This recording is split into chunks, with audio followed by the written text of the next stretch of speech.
The 2025 running season is almost upon us, and here are 3 things that I'm going to be doing in 2025 to make my running and my training more effective, more efficient, and hopefully help me run faster times.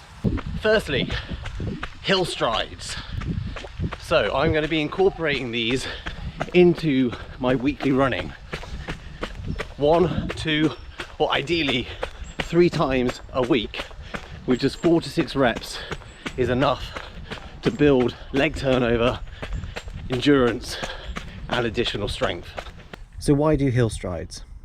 An article by David Roche in Trail Runner magazine says, if you look at hundreds of elite athletes' training logs, short, fast strides will be a close to universal element. So why do they work? Well, I suggest reading the entire article to give you a really sort of deep and balanced understanding, but in a nutshell, hill strides build maximum sustainable power output, or in other words, your speed endurance. Now when you interweave that with consistent easy runs, long runs and workouts, then they believe you'll be on the path to make significant breakthroughs.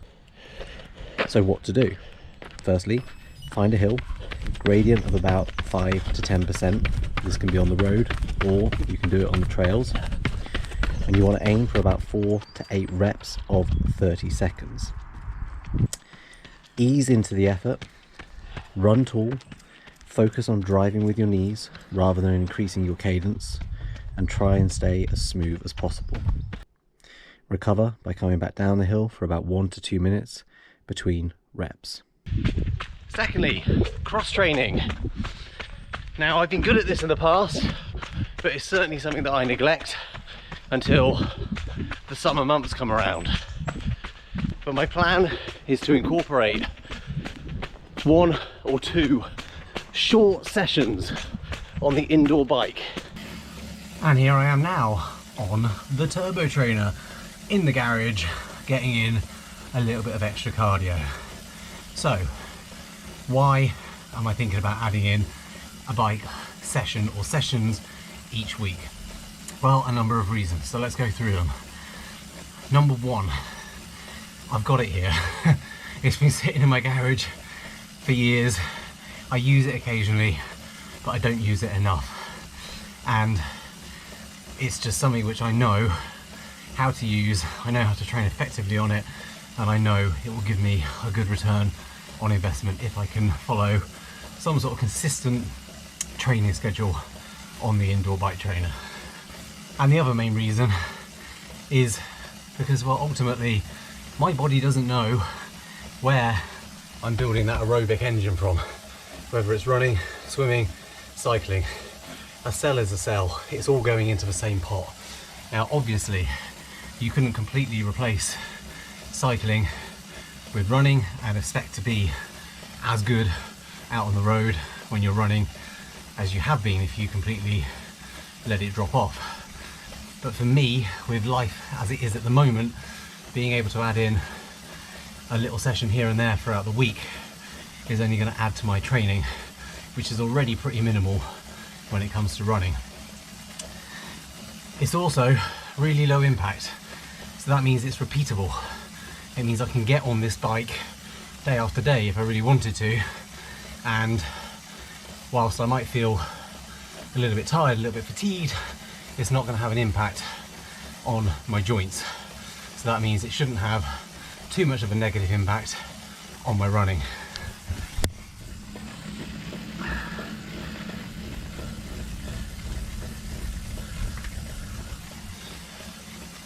It's also really easy to do structured sessions, so I can either write a session for myself.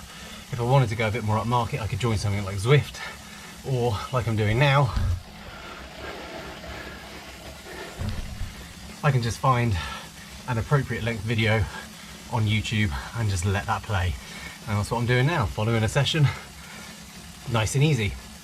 In these early days, I'll just be going on my RPE, but as I hopefully build up a little bit more time on the bike, then I can start to bring in things like power and heart rate. But for now, we're just getting the legs turning. That's all we need to do.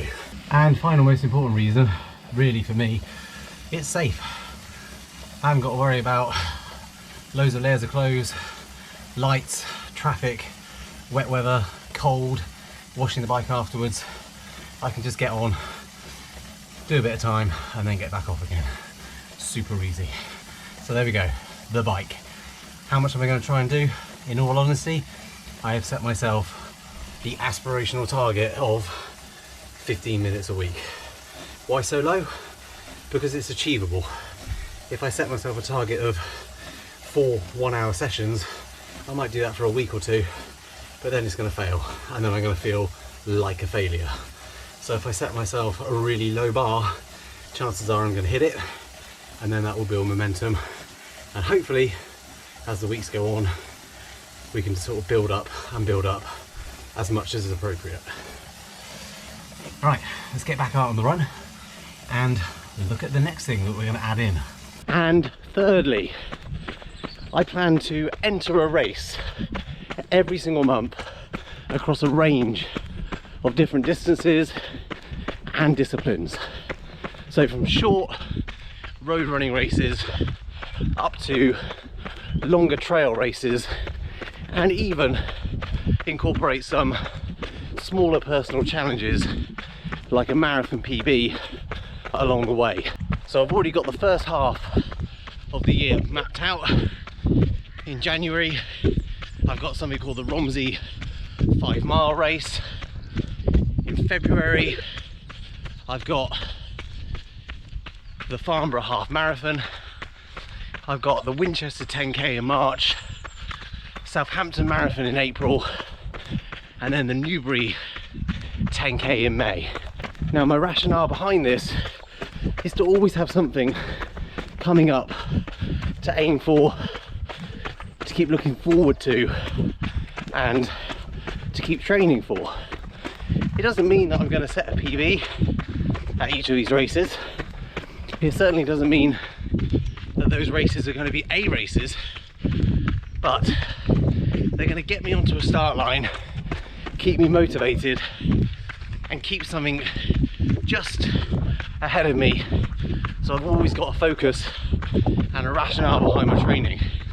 So there we go, 3 simple and easy to apply changes that I'll be making in 2025.